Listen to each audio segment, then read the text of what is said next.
कल हमने assertive sentence पढ़ लिए थे, साथ में प्रोनाउन भी जो पर्सन्स थे वो पढ़ लिए। असर्टिव सेंटेंस दो प्रकार के होते हैं, एक सिंपल अफर्मेटिव या फिर पॉजिटिव सेंटेंस, और जो दूसरा था वो था नेगेटिव सेंटेंस। आज हम सेंटेंस जो पर्पस के आधार पर हमने डिवाइड किया था उसके दूसरे रूप में इंटरोगेटिव सेंटेंस आज पढ़ेंगे।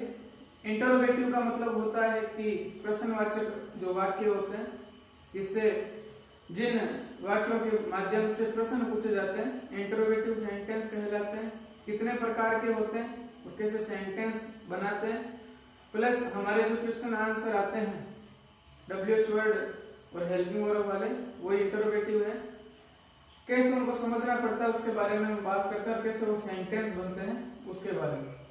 सबसे पहले इंटरोगेटिव सेंटेंस।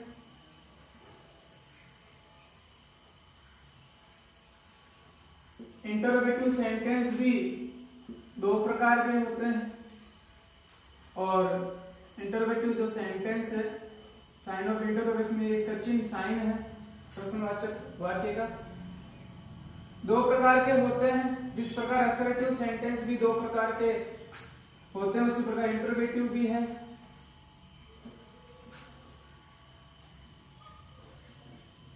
पहला जो प्रकार है उसको कहा जाता है हेल्पिंग वर्ब वाले सेंटेंस। हेल्पिंग वर्ब, हेल्प यानी सहायता करना, और आईएनजी हेल्पिंग यानी सहायक वर्ब यानी क्रिया। कि एक तो है हेल्पिंग वर्ब वाले। हेल्पिंग वर्ब हमारे टेंस में 12 टेंस, प्रेजेंट के, पास्ट और फ्यूचर के 4 टाइप हैं। 12 टेंस की जो हेल्पिंग वर्ब होती है, अगर उनसे वाक्य स्टार्ट होता है तो हेल्पिंग वर्ब वाला सेंटेंस, और जो दूसरा सेंटेंस होता है वो होता है WH वर्ड वाले सेंटेंस। WH वर्ड यानी जैसे what, WHR, why, when, where, और भी who, whom, और प्लस हाउ। हाउ जो है उसके भी जो वाक्य होते हैं, जो वर्ड होते हैं WH वर्ड में ही गिने जाते हैं। How, how many, how long, how so far, how open, यानी ये सब के सब जो वाक्य हैं वो आते हैं WH वर्ड में। अब हेल्पिंग वर्ब और WH वर्ड के जो वाक्य होते हैं उनका स्ट्रक्चर क्या है, कैसे उनका निर्माण किया जाता है, इसको समझने के लिए हम सबसे पहले जो असर्टिव सेंटेंस हमने पढ़े थे, सिंपल सेंटेंस और नेगेटिव सेंटेंस, हम सिंपल सेंटेंस का स्ट्रक्चर लिख लेते हैं। उससे हम समझेंगे कि क्या उस सेंटेंस में उसमें क्या फर्क होगा। असर्टिव सेंटेंस, सिंपल सेंटेंस का स्ट्रक्चर इस प्रकार था कि सिंपल सेंटेंस में सबसे पहले सब्जेक्ट नाउन और प्रोनाउन, उसके बाद में हेल्पिंग वर्ब का यूज किया गया, उसके बाद मेन वर्ब, और उसके बाद में ऑब्जेक्ट और अदर कोई चीज हो। एडवर्ब्स होती है, वो कहीं पर भी उनका रूल है यूज करने का, तो कभी हेल्पिंग वर्ब और सब्जेक्ट के बीच में भी आ जाती है। वो बात जब हम टेंस पढ़ेंगे उसमें करेंगे। सिंपल सेंटेंस का स्ट्रक्चर ये है कि इसमें सब्जेक्ट पहले स्थान पर होता है 1 नंबर पर, दूसरे नंबर पर होती है हेल्पिंग वर्ब। अब इसमें नेगेटिव है तो नोट तीसरे स्थान पर है, सेम ही बात है। अगर सिंपल या नेगेटिव सेंटेंस है, उसका जो हमें अगर इंटरोगेटिव सेंटेंस बनाना है तो हम क्या करेंगे, जो 2 नंबर पर है उसको 1 नंबर पर ले आएंगे। यानी कहने का मतलब है अगर हेल्पिंग वर्ब आगे लग जाए और सब्जेक्ट यहां चला जाए तो वो इंटरोगेटिव सेंटेंस बन जाता है। यानी कि हेल्पिंग वर्ब स्टार्ट में आ जाएगी शुरुआत में, उसके बाद में सब्जेक्ट, उसके बाद मेन वर्ब, उसके बाद में ऑब्जेक्ट, और उसके बाद में साइन ऑफ इंटरोगेशन। ये इंटरोगेटिव सेंटेंस यानी जो पहला प्रकार हमने पढ़ा हेल्पिंग वर्ब वाला सेंटेंस वैसे बनेगा। और अब हेल्पिंग वर्ब दूसरा प्रकार का WH वर्ड, कुछ नहीं करना है, हमें इसके आगे WH लगा देना। WH आगे लग जाएगा तो WH वर्ड वाले सेंटेंस बन जाएंगे। एक वाक्य लिखते हैं हम हिंदी में और उसको इंग्लिश में भी लिखते हैं, कैसे वो हेल्पिंग वर्ड वाला और कैसे WH वर्ड वाला सेंटेंस बनता है। WH के बारे में बाद में बात करेंगे, क्योंकि इनमें अंतर करेंगे उस समय। एक हेल्पिंग वर्ब वाला सेंटेंस लिख रहा हूं, क्या तुम शतरंज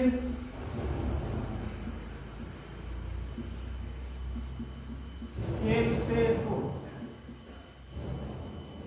प्रश्न पूछा गया है, हेल्पिंग वर्ब वाला है, क्यों है वो बाद में बात करेंगे, अभी हम इतना मान लेते हैं कि ये हेल्पिंग वर्ब वाला सेंटेंस है। कहा है ती है प्रेजेंट सिंपल या सिंपल प्रेजेंट टेंस की हिंदी पहचान है, यानी प्रेजेंट सिंपल का सेंटेंस लिखा हुआ है।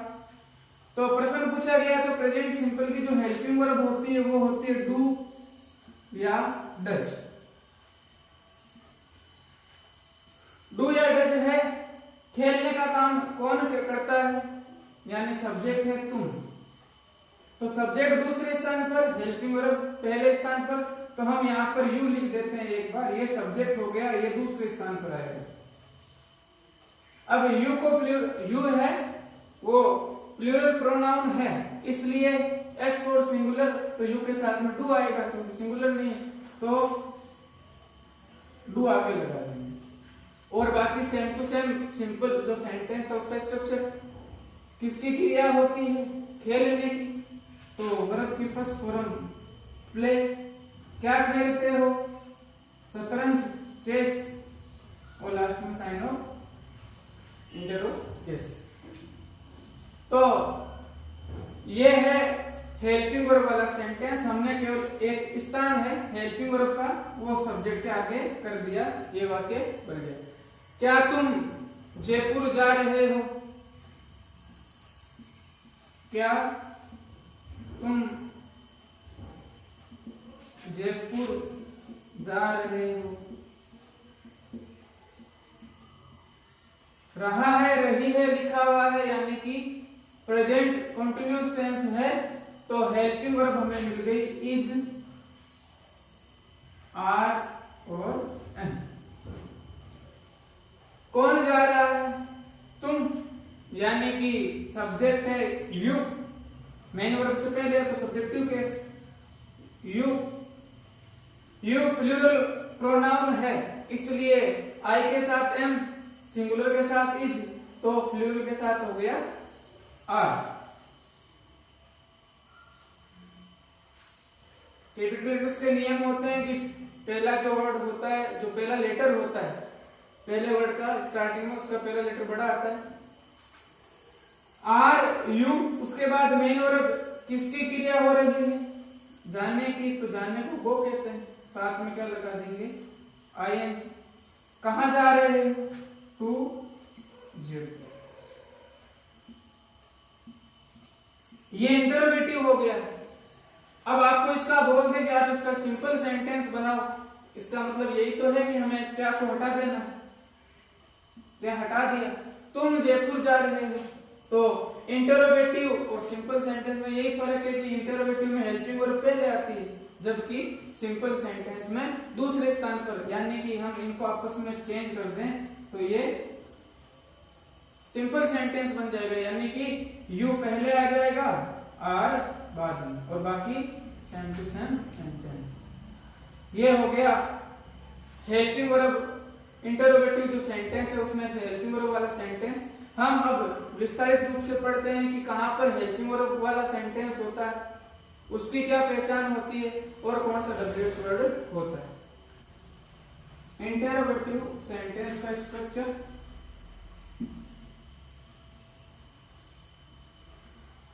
सबसे पहले हेल्पिंग वर्ब, उसके बाद में सब्जेक्ट और लास्ट में साइन ऑफ इंटरोगेशन।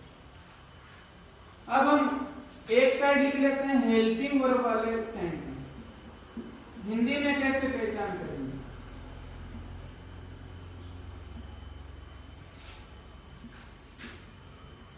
दूसरा है WH वर्ड, क्या अंतर होता है उसको समझते हैं। पहला जो अंतर है मुख्य, हेल्पिंग वर्ब यानी टेंस की हेल्पिंग वर्ब होती है कि अगर वाक्य के स्टार्टिंग में हेल्पिंग वर्ब आ जाती है, WH वर्ड नहीं आता है। क्योंकि WH वर्ड अगर हेल्पिंग वर्ब से आगे आएगा। अगर केवल हेल्पिंग वर्ब से वाक्य की स्टार्टिंग हो रही है, लास्ट में साइन ऑफ इंटरोगेशन लगा हुआ, इसका मतलब ये हेल्पिंग वर्ब वाला सेंटेंस है।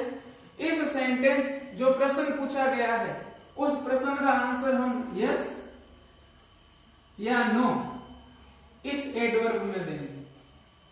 यानी कि आपको हिंदी में कोई प्रश्न पूछा जाता है कि क्या तुम क्रिकेट खेलते हो, तो आप इसका आंसर यही दोगे, खेलते हो तो कहोगे हाँ मैं क्रिकेट खेलता हूं, या फिर कहोगे नहीं मैं क्रिकेट नहीं खेलता। आप इसका आंसर किसी दूसरे तरीके से नहीं दे सकते कि मैं तो गिटार बजाता हूं।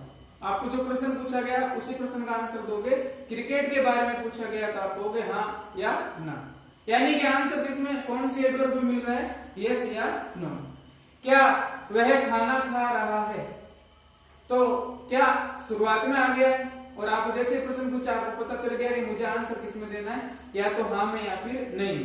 वो कौन सा सेंटेंस होता है, हेल्पिंग वर्ब वाला सेंटेंस। यानी कि जिस प्रश्न के माध्यम से हमें कोई भी हाँ या ना का आंसर मिलता है, हाँ या ना में हम उत्तर देंगे, वो हेल्पिंग वर्ब वाले सेंटेंस कहलाते हैं।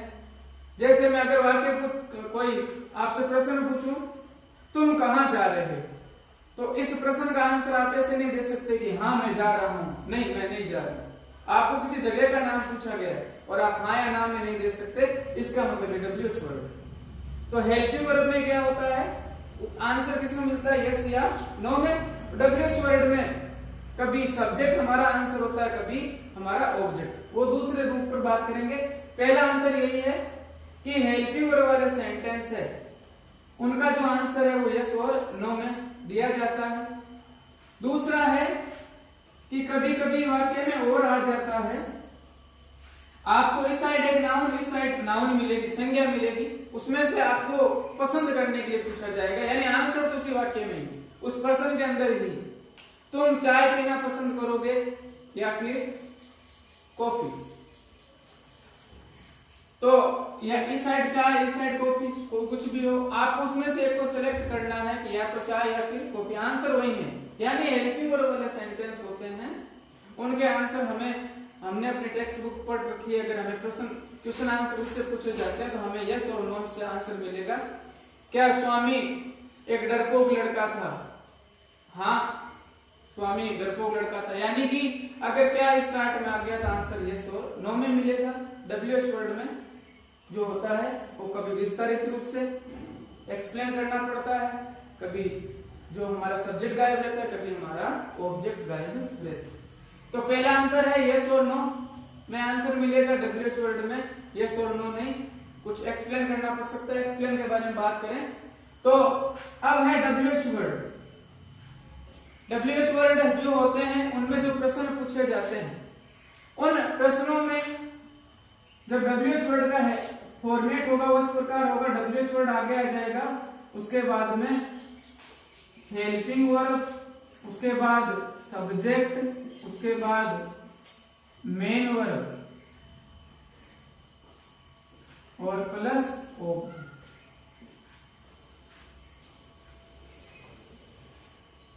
अगर WH वर्ड से प्रश्न पूछा गया है तो पक्की बात है कभी हमारा सब्जेक्ट गायब रहता है, कभी हमारा ऑब्जेक्ट गायब रहता है, कभी दोनों ही गायब नहीं रहते हैं।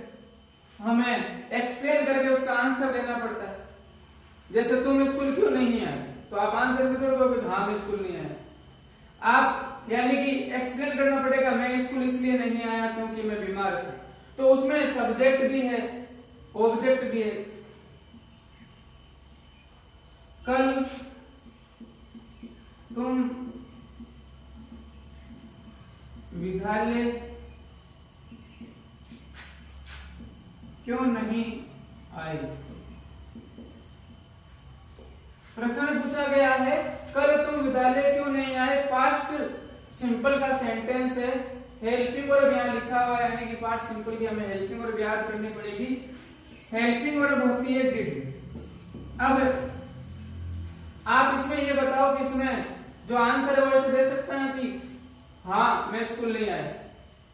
इसका हमें इस प्रकार से आंसर नहीं दे सकते। हम आंसर देंगे मैं स्कूल इसलिए नहीं आया क्योंकि मैं नागौर गया था, मैं बीमार था।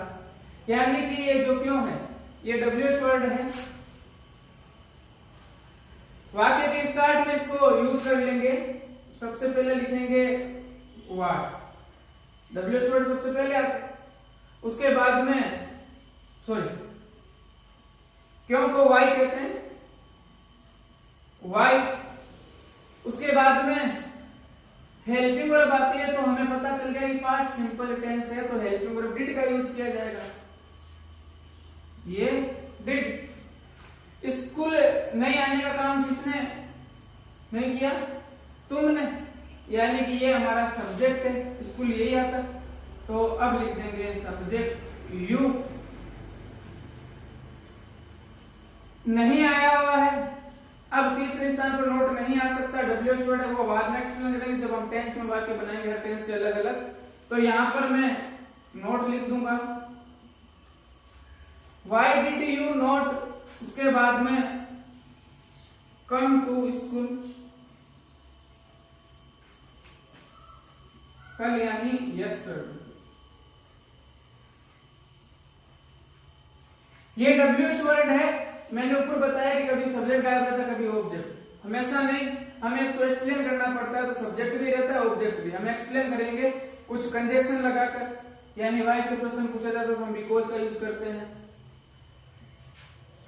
ये देख लो WH वर्ड है, ये हेल्पिंग वर्ब है, ये सब्जेक्ट, ये नॉट, मेन वर्ब और ऑब्जेक्ट, और ये एड वर्ब। यानी कि WH वर्ड में कभी कभी जो है हमारा पूरा का स्ट्रक्चर रहता है, हेल्पिंग वर्ब में तो पूरा स्ट्रक्चर रहता ही। हेल्पिंग वर्ब से वाक्य पूछे जाते हैं, सब्जेक्ट भी रहता है, ऑब्जेक्ट भी रहता है। लेकिन WH वर्ड में भी इस प्रकार के प्रश्नों में हमारा जो ऑब्जेक्ट भी गायब रहता है, सब्जेक्ट भी। लेकिन ज्यादातर जो प्रश्न होते हैं, जैसे वो रोट, राइट की सेकंड फॉर्म है, वो रोट रामायण। तो यहां पर देखो ये मेन वर्ब है, राइट है लिखना, रोट है लिखी। ये मेन वर्ब है, तो मेन वर्ब की साइड सब्जेक्ट नहीं आता, इस साइड तो ऑब्जेक्ट आता है। इसका मतलब रामायण जो है हमारा ऑब्जेक्ट है। तो इस साइड में देखो केवल WH वर्ड है। वो का नियम होता है, वो नियम बाद में एक्सप्लेन करेंगे कि वो के तुरंत बाद में। अभी मैंने यहाँ लिखा है कि WH के बाद में हेल्पिंग वर्ब आती है, लेकिन वो में ऐसा नहीं होता है। अगर प्रेजेंट सिंपल, इतना बता दूं शुरुआत में कि प्रेजेंट सिंपल या पास्ट सिंपल का वाक्य होता है वो से बनने वाला, उसके बाद कभी हेल्पिंग वर्ब नहीं होती। तो वो यहाँ हेल्पिंग वर्ब आएगी नहीं, क्योंकि पास्ट सिंपल का सेंटेंस है, सेकंड फॉर्म है, इसलिए ये मेन वर्ब, ये WH वर्ड है। तो इसमें आपको तो देख लो इसमें क्या गायब है, यहाँ पर सब्जेक्ट कहीं पर भी नहीं लिखा हुआ है। इसका मतलब इसमें हमारा जो आंसर होगा वो क्या होगा, एक सब्जेक्ट आंसर होगा कि रामायण किसने लिखी। तो कहने का मतलब है कि WH वर्ड में कभी सभी चीज, एक चीज गायब रहे और कभी नहीं रहे, और कभी एक जो चीज है व्हाट इज योर नेम, यानी कि अभी हमारा आंसर सब्जेक्ट है, तुमने किसको पीटा, मैंने राम को पीटा। तो अब यहाँ राम ऑब्जेक्ट है, ऑब्जेक्ट हमने लिखा ही नहीं, तुमने किसको पीटा। तो कभी ऑब्जेक्ट कभी सब्जेक्ट गायब रहता है, कभी हमें एक्सप्लेन करना पड़ता है। तो ये होता है WH वर्ड। एक बार पुनः देख लेते हैं, हेल्पिंग वर्ब वाले सेंटेंस आंसर यस और नो में मिलेगा। WH वर्ड में जो हमारा कभी सब्जेक्ट गायब रहता, कभी ऑब्जेक्ट, कभी कुछ भी गायब नहीं रहता, बस हमें एक्सप्लेन करना पड़ेगा। और जो हेल्पिंग वर्ब वाले सेंटेंस है इसमें हर चीज रहती है।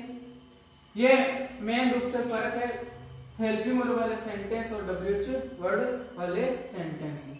अब हम हेल्पिंग वर्ब वाले सेंटेंस टेंस की सहायता से, यानी कि मैं यहाँ हेल्पिंग वर्ब का चार्ट बनाऊंगा, साथ में हिंदी पहचान लिखूंगा, ताकि हम जब टेंस पढ़ें तो हेल्पिंग वर्ब जो मुख्य चीज है हमारे सेंटेंस के लिए, आगे पार्ट्स ऑफ नरेशन पढ़ेंगे उसमें भी यूज आएगी। Correct form of the verbs, passive voice, सब में ये हेल्पिंग वर्ब ही आए, उनका यूज करना है। तो ये हमें याद होनी चाहिए। वाक्य कैसे बनेंगे वो देखेंगे।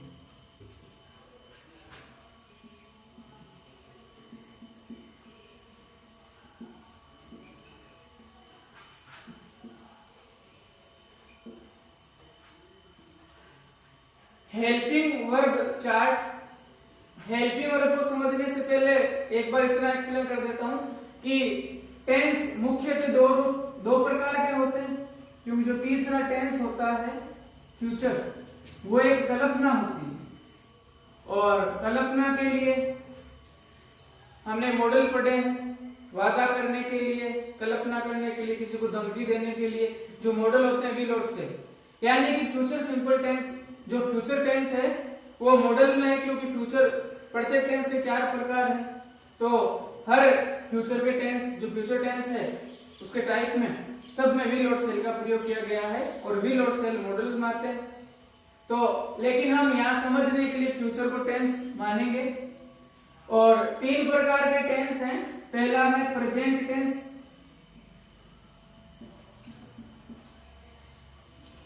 दूसरा है पास्ट टेंस,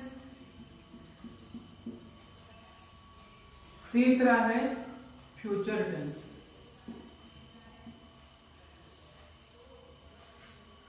प्रेजेंट यानी वर्तमान काल, पास्ट टेंस यानी भूतकाल और फ्यूचर टेंस यानी भविष्य काल।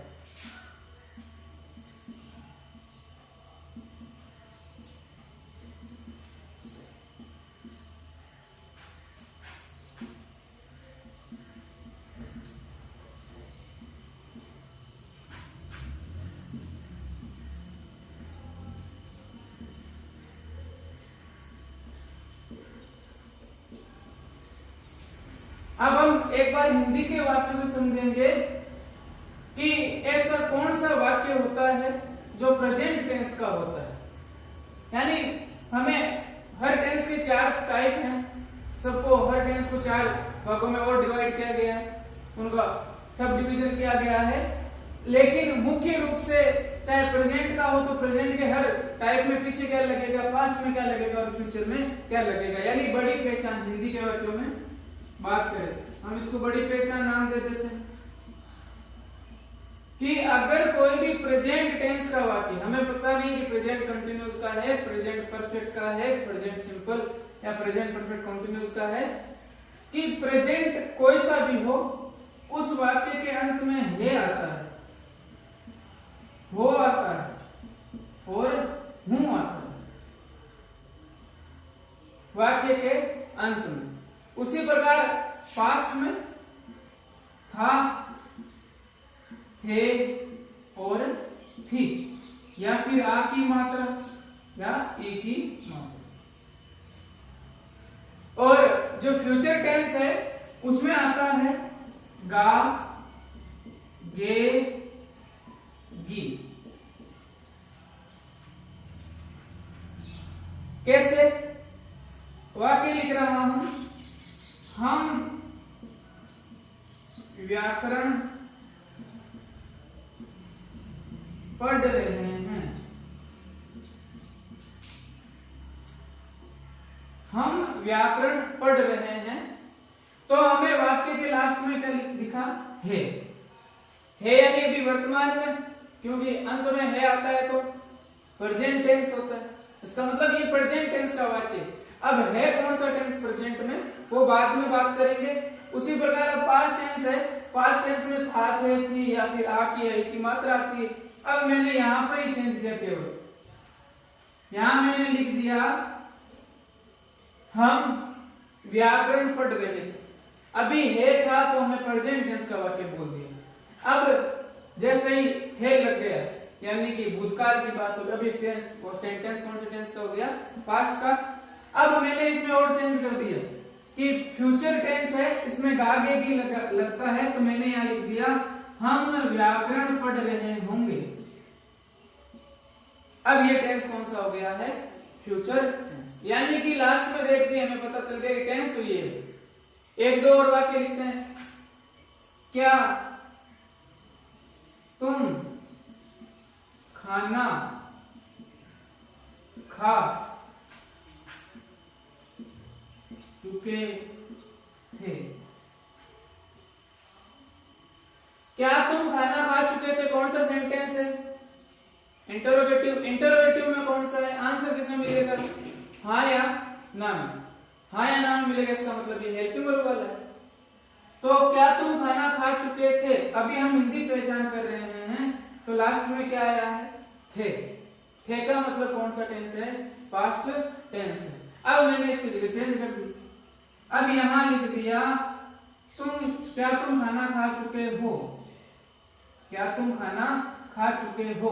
अब हे आ गया, हे की लाइन में हो आया हुआ, तो अब ये टेंस कौन सा हो गया, प्रेजेंट। क्या तुम खाना खा चुके होंगे, अब गागे की लग गया, तो ये हो गया फ्यूचर टेंस। तो आपको हिंदी में बड़ी पहचान यानी सबसे लास्ट में ये तो समझ में आ गया होगा कि ये टेंस कौन सा होता है, कैसे हिंदी पहचान, कैसे उसको पहचान करते हैं। अब है प्रत्येक टेंस को कितने भागों में बांटा गया उसके बारे में बात करेंगे। अब हम बात करते हैं कि प्रत्येक टेंस को जिस जो भी एक्शन होता है उस एक्शन के अनुसार 4 भागों में बांटा गया है। कौन सा काम कब होता है उसको समझते हुए प्रेजेंट टेंस में प्रेजेंट का कौन सा टाइप है, तो हर टेंस को 4 भागों में डिवाइड किया गया। मैं एक बार बड़े तौर पर समझ लूं, बड़े तौर पर बता दूं तो चाहे 1 नंबर पर, 2 नंबर पर, 3 नंबर पर और 4 नंबर, सभी टेंस में सीक्वेंस से ही आएगा। और ये 1 नंबर पर आपको याद करना है कि 1 नंबर पर तो सिंपल आता है, प्रेजेंट पढ़ेंगे प्रेजेंट सिंपल आएगा, पास्ट पढ़ेंगे तो पास्ट सिंपल आएगा, और फ्यूचर पढ़ेंगे तो फ्यूचर सिंपल। आपको ये नंबर याद रखने कि 1 नंबर पर कौन सा टेंस आता है, तो आप कहोगे कि सिंपल टेंस आता है। सिंपल में कौन से तीनों, प्रेजेंट, पास्ट और फ्यूचर टेंस, ये 1 नंबर पर आते हैं, क्योंकि जब हम पैसिव वॉइस पढ़ेंगे तब हमारे काम आएंगे। तो पहला 1 नंबर पर सिंपल, यानी सिंपल कौन सा, प्रेजेंट, पास्ट और future. Present simple, past simple और फ्यूचर सिंपल, यानी सिंपल 1 नंबर पर आता है। उसी प्रकार जो 2 नंबर पर होता है वो आता है कॉन्टिन्यूस, इम्परफेक्ट भी कहते हैं इसको, कंटिन्यू यानी काम लगातार जारी रहना। ये भी 2 नंबर पर आता है। 2 नंबर पर कौन सा टेंस आता है, कंटिन्यूस आता है, कौन सा, present continuous, past continuous, future continuous. क्योंकि हमें ये सीक्वेंस याद रखना है, 1 नंबर पर सिंपल, 2 नंबर पर कंटिन्यूस, 3 नंबर पर आता है परफेक्ट, 3 नंबर पर आएगा परफेक्ट, वही बात है तीनों टेंस के। और 4 नंबर पर आएगा परफेक्ट एंड कंटिन्यूस, यानी कि 2 और 3 का सम्मिलित रूप। 1 नंबर पर सिंपल, 2 नंबर पर कंटिन्यूस, 3 नंबर पर परफेक्ट, परफेक्ट यानी काम पूरा होने के बारे में, और 4 नंबर पर परफेक्ट एंड कंटिन्यूस। ये हमें सीक्वेंस याद रखना है कि प्रेजेंट पढ़ेंगे तो सबसे पहले 1 नंबर पढ़ेंगे प्रेजेंट में, present simple, 2 number present continuous, 3 number पर प्रेजेंट परफेक्ट और 4 नंबर पर प्रेजेंट परफेक्ट एंड कंटिन्यूस। उसी प्रकार पास्ट में पढ़ेंगे, उसी प्रकार फ्यूचर में। ये हमें सीक्वेंस याद होना चाहिए। अब मैं सभी टेंस को मान लेता हूं यहां पर कि वाक्य जो है अगर सिंपल का होता है, सिंपल तीनों, तो वाक्य के अंत में ता, ते और ती लगता है। पहले बताया प्रेजेंट के पीछे है लगता है। अब प्रत्येक प्रेजेंट होगा, चाहे present simple, continue, perfect, perfect and continuous, सब में है लगेगा, पहली बात। दूसरी बात है कि अब अगर सिंपल हो, सिंपल कौन सा, तीनों टेंस में, तो प्रत्येक के पीछे क्या लगता है, ता, ते, ती। अब यहाँ पर प्रेजेंट और फ्यूचर और पास्ट टेंस में कभी कभी नहीं लगता है फ्यूचर की, फ्यूचर सिंपल में गागे की ही लगता है केवल, कभी ता होगा, हो सकता है, लेकिन ज्यादातर मैं जयपुर जाऊंगा गागे की लगता है, उसमें ता नहीं लगता है। उसी प्रकार पास्ट में भी, सिंपल में भी नहीं लगती वैसे, जैसे राम ने किताब लिखी, ई की मात्रा लग गई, यानी पास्ट टेंस है। ये हम 2 नंबर और 3 नंबर पढ़ेंगे तब ये अपने आप क्लियर हो जाएगा। तो सिंपल कोई सा भी हो, ता, ते, ती लगेगा। जैसे राम स्कूल जाता और लिख दिया था। सबसे लास्ट में देखा था लिखा हुआ है, था किसमें आता है, पास्ट में। फिर इधर आए तो लिखा हुआ था, तो ता, ते, ती किसमें आता है, सिंपल में इसका मतलब ये सेंटेंस कौन से सेंटेंस है वो कौन से टेंस का हुआ, पास्ट सिंपल का। अब मैंने यहाँ चेंज कर दिया, राम स्कूल जाता है, अब है किसमें आता है, प्रेजेंट में। अब है किसमें आएगा, प्रेजेंट में। आते थी तो सभी सिंपल में आते, अब कौन सा टेंस हो गया, प्रेजेंट सिंपल। उसी प्रकार और चेंज कर दिया मैंने कि राम स्कूल जाता होगा, तो यहां गागेगी लग गया, तो गागेगी किसमें आता है, फ्यूचर में। और तातेती सिंपल में, इसका मतलब ये सेंटेंस कौन से टेंस का हो गया, फ्यूचर सिंपल का। ये आपको समझ में आया होगा कि सिंपल में क्या लगता है, कोई सा भी सिंपल होता आते थे। मैंने पहले बता दिया पास्ट में और फ्यूचर में कभी कोई कंडीशन नहीं लगती है, और इन हिंदी पहचान के ऊपर सभी टेंस पढ़ ले ऐसा नहीं हो सकता है, क्योंकि वो हमें अपने जनरल सेंस में भी समझना पड़ता है कि वाक्य कौन से टेंस का। जैसे मैं खाना खा चुका हूं, एक ये लिखा और एक मैंने लिखा कि मैंने खाना खा लिया है, टेंस दोनों में एक ही है, प्रेजेंट परफेक्ट, क्योंकि काम पूरा हो गया है आया तो प्रेजेंट की बात है, पूर्ण होने के लिए प्रेजेंट परफेक्ट। तो पहला समझ में आ गया होगा कि सिंपल कोई सा भी सेंटेंस होता है उसमें तातेती लगता है, प्रेजेंट है तो प्रेजेंट की हिंदी पहचान क्या होगी, जिन हिंदी वाक्यों के अंत में ता है, ती है, ते है लगता है तो प्रेजेंट सिंपल। जिन हिंदी वाक्यों के अंत में ता, था, ती, थी, ते थे, पास्ट सिंपल। जिन हिंदी वाक्यों में ता होगा, ती होगी, ते होंगे तो फ्यूचर सिंपल टेंस। उसी प्रकार कॉन्टिन्यूअस भी तीन प्रकार के, प्रेजेंट, पास्ट और फ्यूचर का कॉन्टिन्यूअस का मतलब होता है कोई काम जारी रखना, प्रेजेंट में होगा या फ्यूचर में या फिर पास्ट में। फ्यूचर कल्पना के ऊपर आधारित टेंस में इसको ऐड नहीं किया जाता आजकल, लेकिन कॉन्टिन्यूअस कोई सा भी हो, लास्ट में लगता है रहा, रही और रहें। रहा, रही और रहें लगता है तो कॉन्टिन्यूअस टेंस होता है। कैसे, अगर लिखूं कि राम स्कूल जा रहा था तो रहा कॉन्टिन्यूअस था, पास्ट। उसी प्रकार प्रेजेंट में है तो लगेगा जिन हिंदी वाक्यों में रहा है, रही है, रहे हैं, रहा हूं, वो प्रेजेंट कंटिन्यूअस के वाक्य होते हैं। फ्यूचर में रहा होगा, रही होगी, रहे होंगे। वाक्य लिख रहा हूं,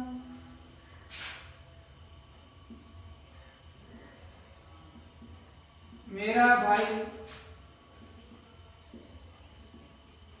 जयपुर जा रहा है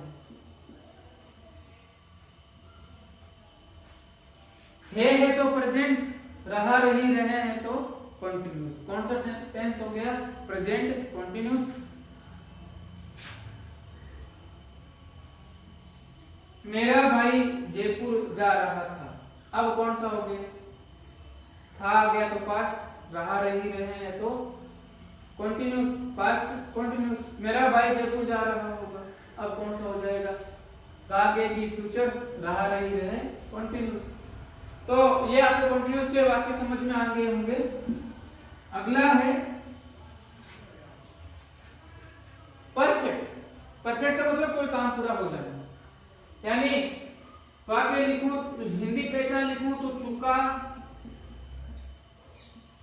चुकी, चुके, कोई सा भी परफेक्ट हो उसमें चुका, चुकी, चुके लगता है।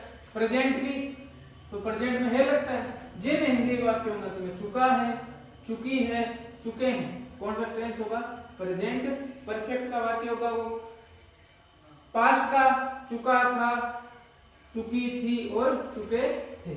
उसी प्रकार फ्यूचर में चुका होगा, चुकी होगी और चुके होंगे। यानी कि चुका, चुकी, चुके लगते सभी वाक्यों में लगे ऐसा पॉसिबल नहीं है। टेंस में पढ़ेंगे, हमने बस बेसिक समझने के लिए हम ये समझते हैं कि हाँ चुका, चुकी, चुके लगता है। मैंने खाना खा लिया है, मैंने अभी बताया मैंने खाना खा लिया है तो खाने का काम पूरा हो गया, रहे लगा दे तो प्रेजेंट है, प्रेजेंट परफेक्ट का वाक्य। मैंने खाना खाया, अब लास्ट में है नहीं लगाया, आ की मात्रा लगी तो वहां पार्ट सिंपल। वो जब टेंस पढ़ेंगे उस समय बात करेंगे। अभी हमें ये ध्यान रखना है परफेक्ट कोई सा भी टेंस हो चुका चुकी चुके लगता है। और लास्ट में परफेक्ट एंड कॉन्टिन्यूस। तो देखो इसमें छुपा हुआ है, कॉन्टिन्यूस भी है, परफेक्ट भी। इसका मतलब है कि इन दो टेंस से मिलकर बना है। यहाँ पर जो कॉन्टिन्यूस है वो अपनी हिंदी पहचान देता है। हिंदी पहचान होती है कॉन्टिन्यूस की रहा, रही, रहे। तो फिर अंतर क्या रहा? इसमें भी रहा रही रहे, इसमें भी रहा रही रहे। अंतर किस बात का रहा? अंतर रहा कि इस कॉन्टिन्यूस वाक्य में, कॉन्टिन्यूस जो कोई भी है, प्रेजेंट कॉन्टिन्यूस, पास्ट और फ्यूचर, इसमें कहीं पर भी समय नहीं लिखा आएगा। जैसे मैं बात कहूं तो राम सुबह से क्रिकेट खेल रहा है, तो वहां पर यहां समय लग रहा है और फिर लग रहा है से, यानी से रहा रही रहे। समय के साथ में से, यानी समय और से लगे तो परफेक्ट एंड कंटिन्यूस, यानी इसमें टाइम आता है। यानी कि मैं कहूं, एक मैंने कहा कि राम क्रिकेट खेल रहा है, तो मैंने ये नहीं बताया कब कौन से समय की बात है। और मैं कहूं कि राम सुबह से क्रिकेट खेल रहा है, तो अब एक समय पता चल गया कि मान लो कोई बाहर से आया, उसको किसी ने पूछा राम कहाँ है, तो राम तो सुबह से क्रिकेट खेल रहा है।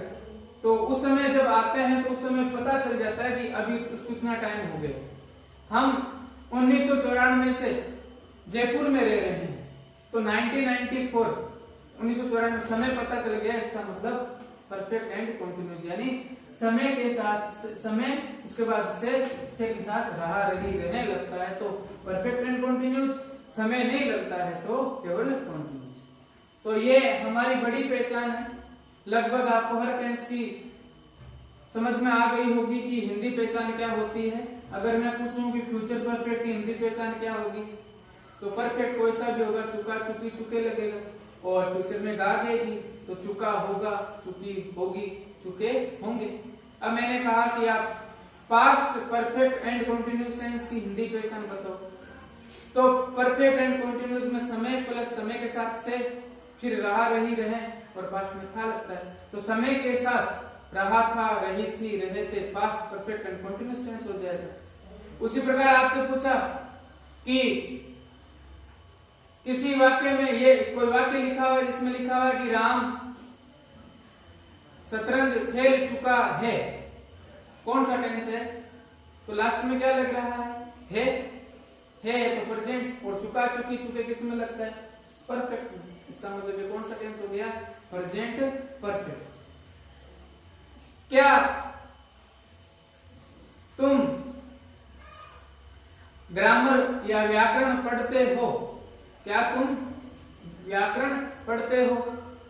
तो पढ़ते लास्ट में ते हो, यानी कि है तो प्रेजेंट, और दाते थी सिंपल, यानी सिंपल प्रेजेंट वाक्य, टेंस ऑफ सेंटेंस हो गए।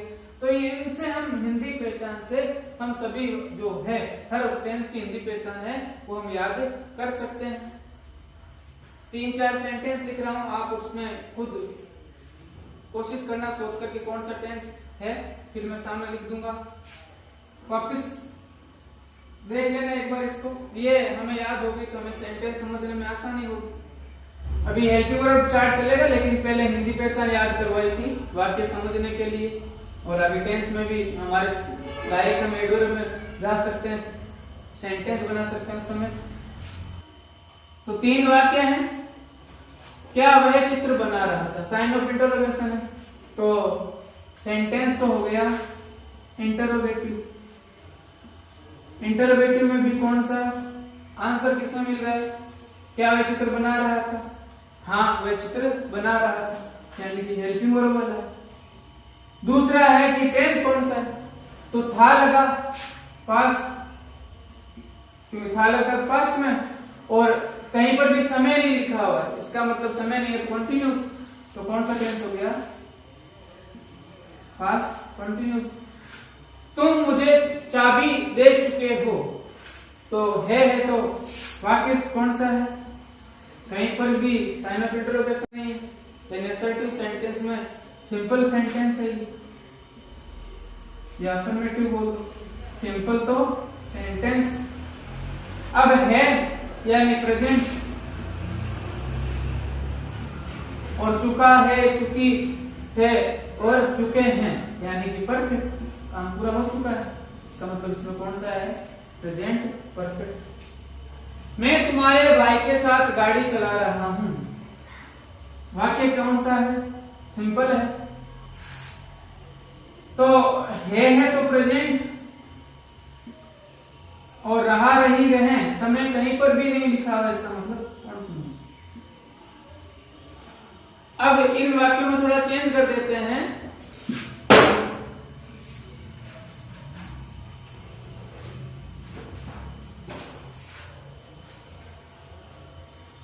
अब इन वाक्यों में थोड़ा चेंज कर देते हैं।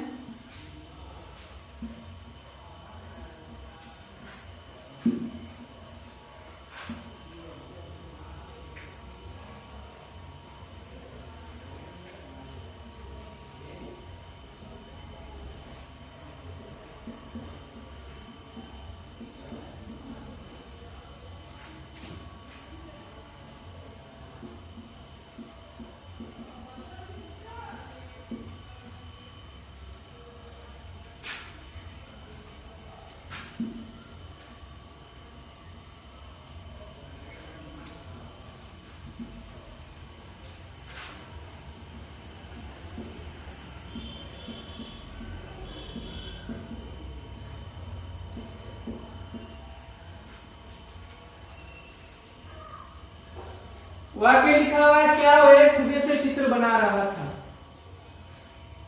इंटरोगेटिव सेंटेंस है, हेल्पिंग वर्ब वाला, ये तो पहले एक्सप्लेन कर दिया।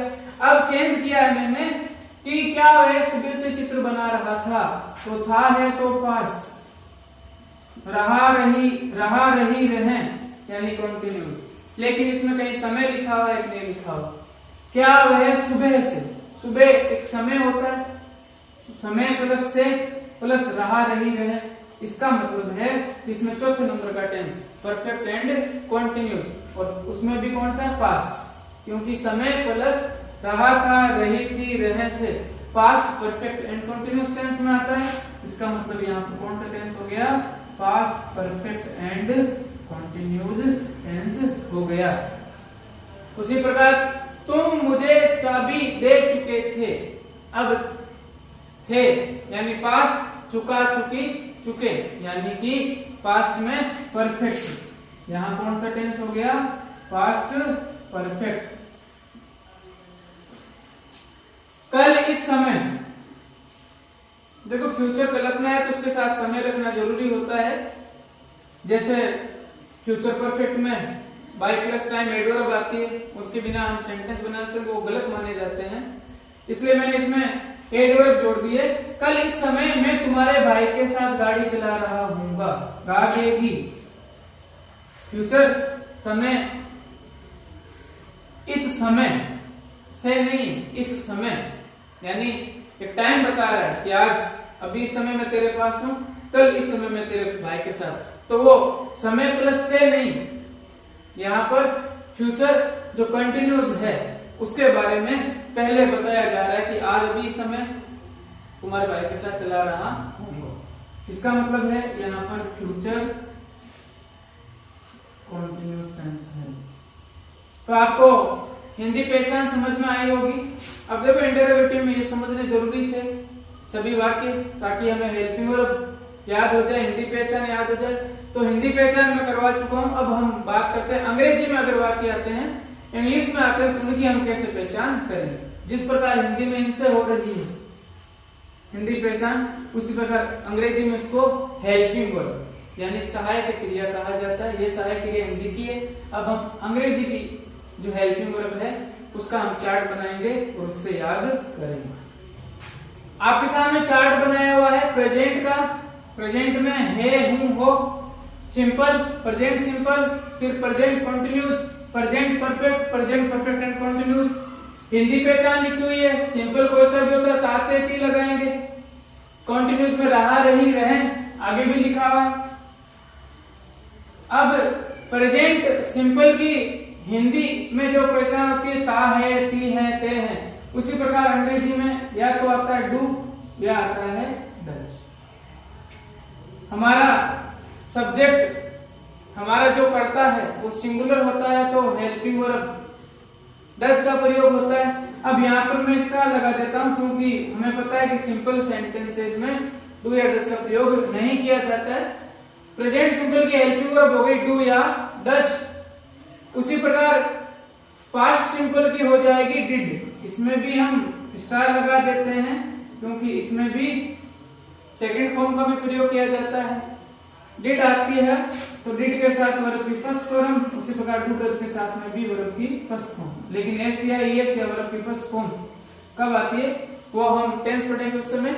उसी प्रकार फ्यूचर, फ्यूचर तो कोई सा भी टेंस हो, सब में विल और सेल यूज हो।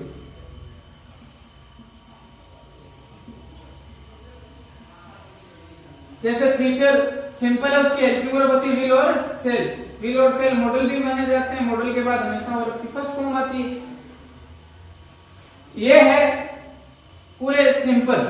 प्रेजेंट सिंपल की हेल्पिंग वर्ब डू या डज, पास्ट सिंपल की डिड और फ्यूचर सिंपल की विल या सेल प्लस वर्ब की फर्स्ट फॉर्म।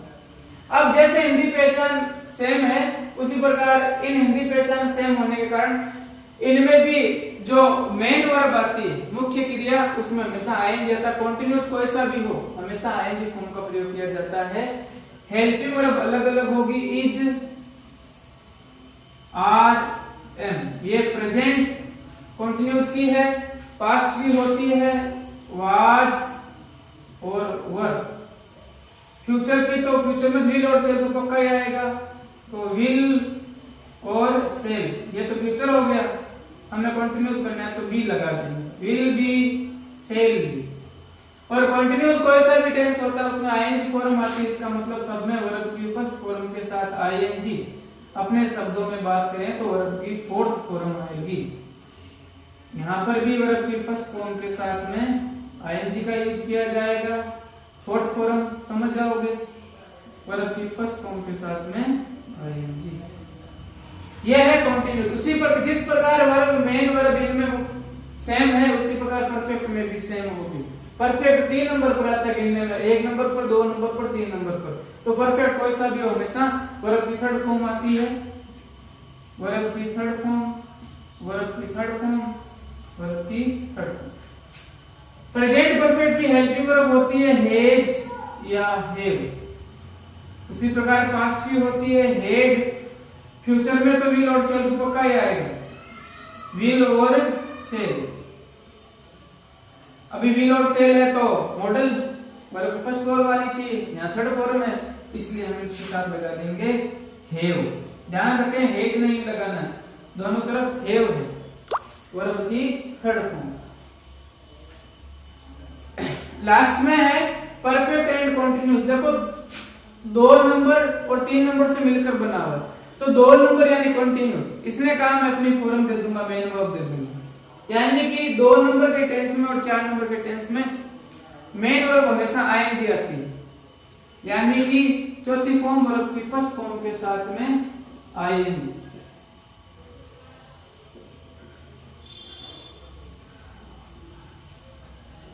वर्ब की चौथी फॉर्म आती है, फोर्थ फॉर्म आती है। तो देखो 6 टेंस हो गए, 3 तो इसके, 3 इसके, 2 नंबर वाला और 4 नंबर वाला। कहने का मतलब 2 दूनी 4 बराबर आएंगे कि दूसरे नंबर का टेंस कोई सा भी कंटिन्यूस हो हमेशा वर्ब की आईएनजी फॉर्म आती है। चौथे नंबर का टेंस परफेक्ट एंड कंटिन्यूस उसमें भी हमेशा वर्ब की आईएनजी फॉर्म आती है। तो दूसरा और चौथा यानी 12 में से 6 टेंस में तो आईएनजी फॉर्म का प्रयोग किया जाता है, 3 में थर्ड फॉर्म। अब कंटिन्यूस ने अपनी मेन वर्ब दे दी है, फोर्थ फॉर्म दे दी है, आईएनजी फॉर्म दे दी है, तो परफेक्ट भी नाम लिखा है, तो परफेक्ट ने कहा कि मेरी हेल्पिंग वर्ब ले लो, यानी कि जो इसकी है वो हैज और हैव। प्रेजेंट परफेक्ट की यही है, पास्ट की है हैड, इसने भी ले ली, और उसी प्रकार फ्यूचर में भी विल हैव ले ली।